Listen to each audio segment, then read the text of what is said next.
नमस्कार शेतकरी मित्रांनो. आणि हा आमचा डॅम आहे. ह्या ठिकाणी पाणी स्टोरेज केलं जातं आणि असं पाणी इथं स्टोरेज करून पार ह्या यापर्यंत पाणी भरलेलं आहे.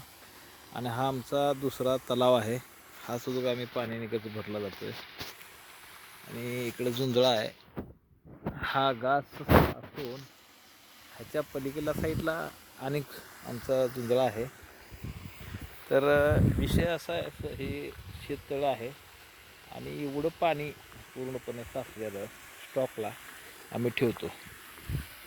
आणि ह्याच्यानंतर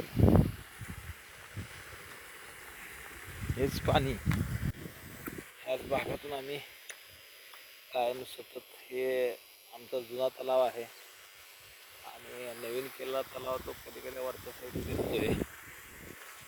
आणि ही आमची शेती आहे. पाणी चालू आहे.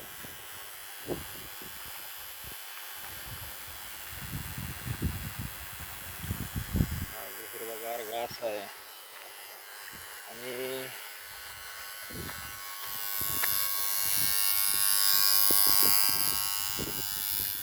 इकडे ज्वारीचा प्लॉट आहे मस्त मध्ये. ज्वारीचा प्लॉट आहे. उंच गेलेला घास आहे. जित्रांसाठी घास आहे. संबंध आता उरड्यामध्ये ज्वारी आहे आणि हे असं दगडी कोरडा कणीस आहे.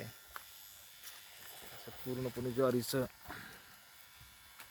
ताट वगैरे असे असते. त्याला कणसं अशी भरलेली आहे. तरी अशीच हे एका ताटाला 2-2 कणस सुरू आहेत. एका ताटाला असे एक हा कणीस आणि हे दुसरं कणीस इकडे तर लगेच असं आलेलं आहे.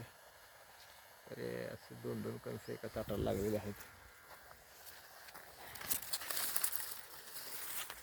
संबंध हा दगडीचा प्लॉट आहे घरी ज्वारी खाण्यासाठी.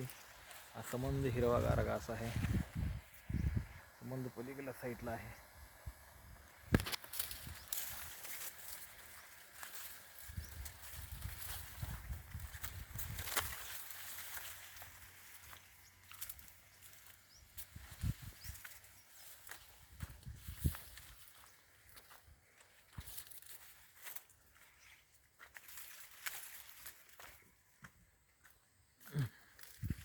इकडे वरती संबंध ज्वारी आहे. असा आमचा क्षेत्र आहे बागायत.